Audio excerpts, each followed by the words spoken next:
en la hermana República de Costa Rica. Procederemos con el permiso de ustedes y con el respeto de los asistentes a darle lectura a este comunicado. Dice así: ultimátum.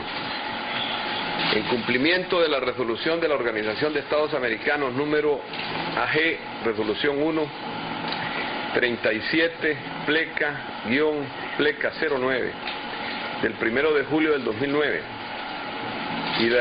y de la resolución de la Asamblea General de las Naciones Unidas número 63, pleca 301, de fecha 30 de junio del 2009, el Gobierno Constitucional de la República de Honduras asistió a la convocatoria de mediación que, a instancia de la Secretaria de Estado de los Estados Unidos, Hillary Clinton, se instaló por parte del presidente de Costa Rica, Óscar Arias.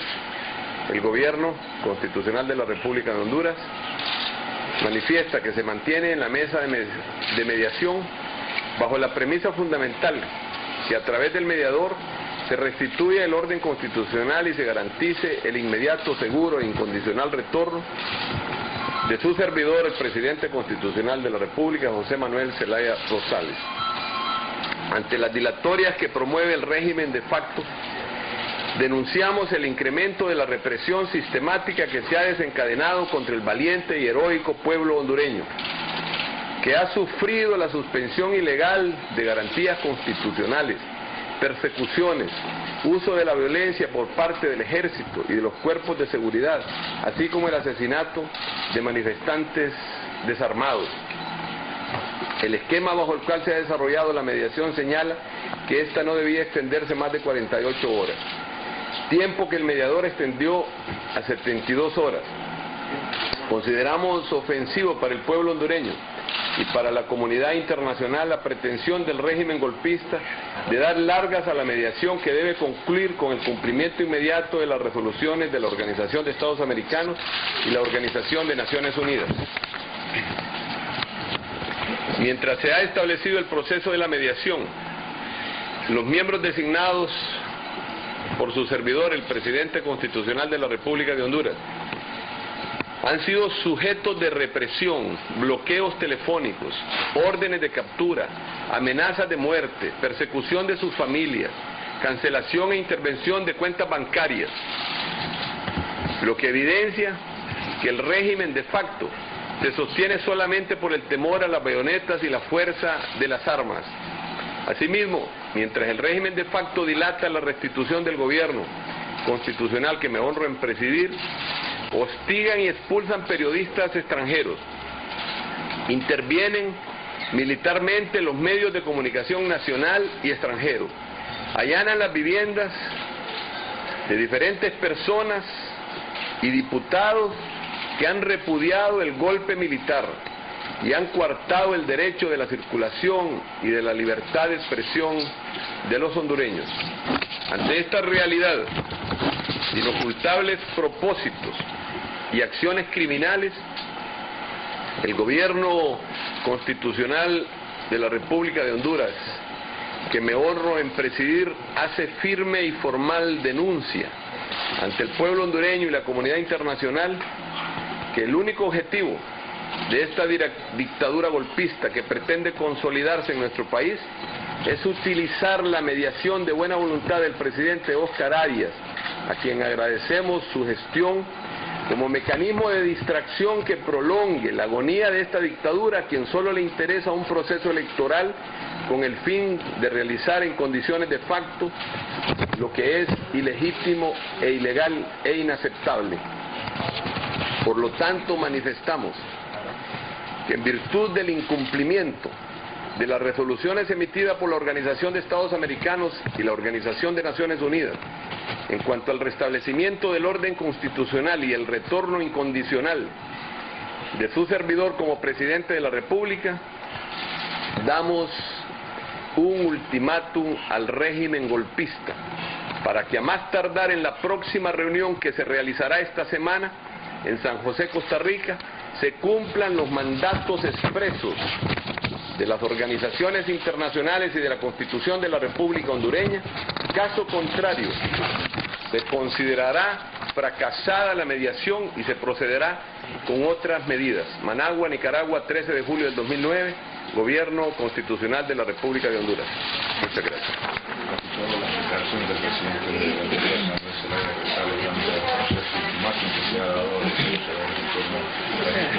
Procederemos a unas preguntas. Vamos a hacer preguntas y respuestas, una pregunta por medio, le vamos a dar el paso a prensa rápida.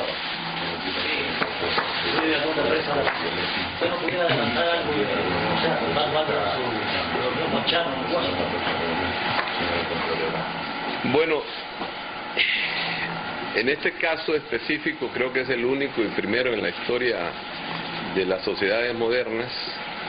Todos los países, sin excepción, todos los países, de izquierda, de derecha, de centro, de los países del África, del Asia, del Medio Oriente, de Europa, de toda América, de todos los continentes, han tenido una posición en la que este servidor, como ciudadano del mundo y como presidente de una república centroamericana, reconoce y agradece por su firmeza, por su entereza y su forma elevada de sostener principios que nos sirven a los seres humanos, como es el principio de los derechos humanos y los derechos políticos que sustenta nuestro régimen democrático. En este caso, los Estados Unidos, igual que todas estas naciones que he mencionado, ha mantenido en firme su propósito de sostener el principio frente a intereses de grupos, de intereses sectarios o intereses de este tipo de acciones golpistas dirigidas por extremas militares con grupos de derecha en nuestro país. El subsecretario para el hemisferio, Tom Chano, ha sido congruente con esta posición del presidente Barack Hussein Obama y de la secretaria Hillary Clinton. Y todo lo que se está haciendo a nivel de Honduras, en lo interno, en ayudarle al pueblo hondureño, es congruente con la posición de los pueblos del mundo en este sentido. Al compañero de la agencia buenas tardes, presente en la reunión que tiene programada el presidente de Costa Rica aproximadamente en una semana, sentarse en la misma mesa de negociación con Arias y con Roberto Michel. En primer lugar, no hay ninguna negociación. No hay ninguna negociación y eso yo creo que desde el principio hemos sido claros. La mesa de mediación del presidente Oscar Arias, quien, repito, reconocemos su alta investidura y su cooperación voluntaria, se ha manejado sobre una premisa de que Honduras tiene un régimen y una constitución de la República y que hay que respetarlo. Y esa constitución reza muy claro los predicados de lo que es la democracia. Ahí no puede haber un presidente que no sea electo por el pueblo. Lo demás es una farsa. Además, hay resoluciones de la Organización de Estados Americanos, que ya fue expulsado este gobierno de facto de esa organización, y hay resoluciones de la Organización de Naciones Unidas. En este sentido, lo que se va a hacer una mesa de mediación es hacer que se cumplan esas resoluciones. No es a negociar ni a establecer ningún diálogo que no sea en base a ese cumplimiento de esas resoluciones. Lo demás para nosotros es simplemente inaceptable. ¿Se va a reunir con Roberto Michel? El procedimiento de la mediación equivale a que las partes plantean sus posiciones al mediador y que comisiones de trabajo dan seguimiento para el proceso de cumplimiento de la resolución. Pero eso, una mediación no es una confrontación. Y yo he dicho claramente que jamás me reuniría yo con el que viola mi casa, mi familia, con el que viola a mis hijos y que después venga a solicitar perdón. Radio Sandino. Presidente Zelaya, aquí. Presidente Zelaya, buenas tardes.